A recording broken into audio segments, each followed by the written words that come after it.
Last episode, we saw a massive migration. Foreign mercenaries arrived on British shores. Hengist and Horsa led the fierce warriors. They turned violently against their British hosts. Native Romano-Britons were pushed far west. Legendary heroes fought desperately to survive. The pagan newcomers claimed the fertile soil. They built timber halls and farmed the land. Old Roman stone ruins were completely ignored. Christianity eventually returned through dedicated monks. Beautifully illuminated manuscripts were carefully created. 7 distinct tribal kingdoms finally emerged. The Heptarchy fought endlessly for supreme power. They achieved a fragile, uneasy political balance. But a dark storm was gathering offshore. We're doing a comprehensive series on the grand history of Britain, covering everything from mud villages to fractured kingdoms. New episodes will drop every single week. So make sure to like this video and subscribe to the channel so you never miss an update. By the late 8th century, the Anglo-Saxon kingdoms had grown wealthy and completely complacent. Monasteries were built on exposed coastal islands to seek peaceful isolation for prayer and quiet study. These holy sanctuaries were filled with priceless silver crosses, golden chalices, and jewel-encrusted gospel books. The monks believed that the fear of God and the surrounding ocean would protect their sacred treasures. They were terribly mistaken, completely unaware of the maritime revolution happening across the treacherous North Sea. In the icy fjords of Scandinavia, a harsh and unforgiving landscape bred a fierce, resilient warrior culture. The Norsemen had developed brilliant new ship technology that would change the course of European history forever. Their shallow-draft longships were incredibly fast, highly maneuverable, and capable of crossing deep oceans. They were constructed using overlapping oak planks, a technique known as clinker building, making them highly flexible. A single square sail of brightly colored wool caught the strong winds of the open ocean. When the wind died, rows of powerful oarsmen could quickly propel the ship through calm, silent waters. These terrifying vessels could also travel far up shallow rivers, allowing surprise attacks deep inland. The sleek wooden prows were often carved into the horrifying shapes of snarling dragons or fierce sea serpents. In the year 793, the dark sails of these dragon ships appeared on the British horizon. They targeted the wealthy, completely undefended monastery of Lindisfarne off the coast of Northumbria.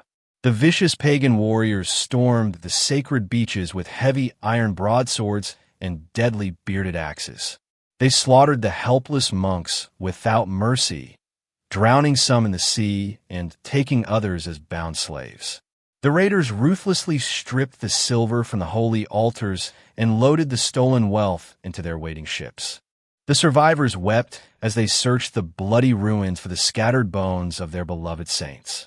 The majestic, illuminated Gospels were ripped apart just for the precious jewels embedded in their leather covers. News of the brutal Lindisfarne massacre sent massive shockwaves of pure terror across the entire Christian world. Scholars believe that this horrifying pagan assault was direct punishment from God for the sins of the people. They warned that pagan wolves had breached the holy sheepfold and defiled the sanctuary of God. This devastating raid marked the explosive beginning of the Viking Age in the British Isles. For decades, the Vikings operated purely as fast, opportunistic hit-and-run raiders during the warm summer months. They would strike wealthy coastal targets with lightning speed and escape before local Anglo-Saxon armies could gather. They plundered rich monasteries, burned undefended trading ports, and captured thousands of terrified civilians. The Anglo-Saxon kings were completely paralyzed, unable to predict where the terrifying raiders would strike next. Coastal communities lived in constant, waking fear of the dreaded dragon ships appearing through the morning mist. Watchtowers were hastily built along the cliffs, but the Viking longships were simply too fast to intercept. The raiders grew bolder, occasionally setting up temporary winter camps on small, easily defensible river islands. They extorted massive amounts of silver from desperate local kings in exchange for temporary, fragile peace treaties. kings heavily taxed their own poor farmers just to weigh out thousands of pounds of silver for the raiders. But this desperate bribery only guaranteed that the greedy Norsemen would return the following year for more. This extortion money became famously known as the Danegeld, a heavy tax born of absolute terror. However, paying the Vikings only proved how rich and vulnerable the fractured English kingdoms truly were. The isolated raids were simply a prelude to a much larger, highly coordinated military catastrophe. In the year 865, the Norsemen fundamentally changed their devastating strategy. They were no longer coming just to steal silver and leave, but to conquer the entire island permanently. A massive, unprecedented coalition of Viking fleets landed simultaneously on the shores of East Anglia. This terrifying, unified force became known to the terrified Anglo-Saxons as the Great Heathen Army. It was led by the legendary and ruthless sons of the mythical Viking chieftain Ragnar Lothbrok. Brothers like Ivar the Boneless and Halfdan marched their fierce warriors directly into the heart of the country. They did not rely solely on their ships, but cleverly captured thousands of horses to move swiftly over land. They set up heavily fortified winter camps, proving they had absolutely no intention of sailing back home. They spent the cold months repairing their weapons, mending their armor, and gathering local intelligence. The Great Heathen Army was a highly organized, professional military force unmatched by the local militias. They utilized terrifying psychological warfare, banging their weapons against their wooden shields to intimidate defenders. The fractured Anglo-Saxon Heptarchy was completely unprepared for an invasion of this massive, coordinated scale. Rival English kings refused to unite, selfishly hoping the Vikings would destroy their political enemies first. If you're enjoying this historical journey so far, please take a quick moment to like this video and subscribe to our channel. The Great Heathen Army turned their sights north, marching directly toward the powerful kingdom of Northumbria. The northern kingdom was distracted by a bitter civil war, making it an incredibly easy target for the invaders. The Vikings successfully breached the ancient Roman walls of York and captured the historic, wealthy capital city. They brutally executed the rival Northumbrian kings, performing a horrifying ritual known as the Blood Eagle. They rebuilt the crumbling Roman defenses with high wooden palisades to protect their newly stolen capital. Viking craftsmen established busy workshops, carving intricate bone combs and forging deadly new iron swords. York was completely transformed into a bustling Viking stronghold and a major international trading hub known as Jorvik. With the north secured, the vast pagan army marched south to systematically dismantle the remaining English kingdoms. Mercia, the once mighty power of the Central Lands, crumbled rapidly under the relentless, heavy Viking assault. The great Central Kingdom was brutally split in half, with the Vikings claiming the richest agricultural lands for themselves. They installed a cowardly, puppet king in the remaining half to ensure continuous submission and heavy tribute. The Mercian king was forced to flee across the sea in terror, abandoning his entire realm to the pagan warlords. East Anglia fell next, its deeply pious king tied to a tree and shot full of arrows until he died a martyr.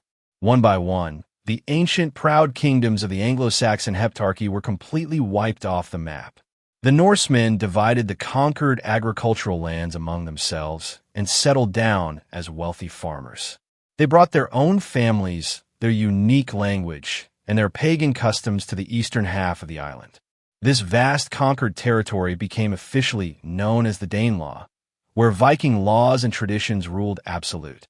They introduced their own legal system, holding open-air assemblies called things to settle disputes and make laws. A new currency of heavy silver pennies was minted in York, featuring a unique blend of Christian and pagan symbols. Old Norse words began to heavily influence the local language, creating new names for towns and geographical features. Any town ending in the suffix by, like Grimsby or Derby, traces its direct origins to these early Viking settlers. The Danelaw created a sharp, dangerous cultural divide right down the geographical center of the island. The Viking settlers built strong, fortified towns known as the Five Boroughs to protect their newly stolen territories. They established massive market squares where foreign merchants traded fine silk, silver coins, and captured slaves. The pagan newcomers slowly began to intermarry with the surviving local Anglo-Saxon farming populations. Despite this slow integration, they maintained a fierce, independent warrior culture that refused to bow to English kings.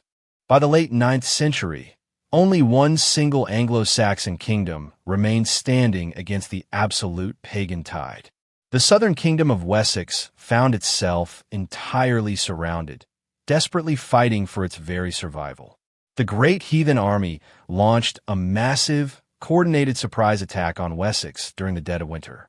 The royal forces were completely shattered, and the English nobility fled in absolute panic and despair. The entire island was mere inches away from becoming a permanent, completely pagan Viking nation. The young king of Wessex was forced into hiding, taking refuge in the deep, freezing swamps of Somerset. He was reduced to living like a desperate fugitive in his own country, surrounded by enemy patrols. With his kingdom burning and his army scattered, all hope for the Anglo-Saxon people seemed completely lost.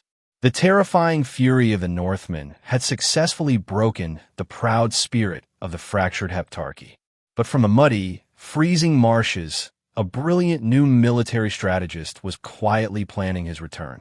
He sent secret messengers through the dense forests, desperately gathering the remaining loyal English fighters.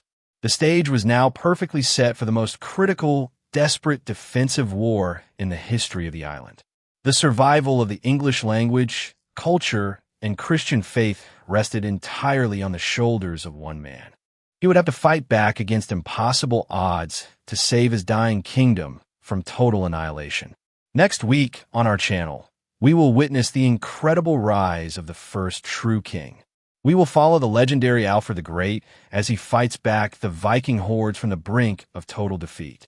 Get ready to see his brilliant grandson, Athelstan, forge the very first United Kingdom of England on the bloody battlefield. You will not want to miss the epic climax where fractured tribes finally become a single, powerful nation. If you enjoyed this animated journey through Viking raids and burning kingdoms, hit that like button right now to show your support. Make sure to subscribe to our channel, Stickman Chronicles, so you're first in line when the next episode drops. Thank you for watching, keep exploring the past, and we will see you right here next week for the ultimate showdown.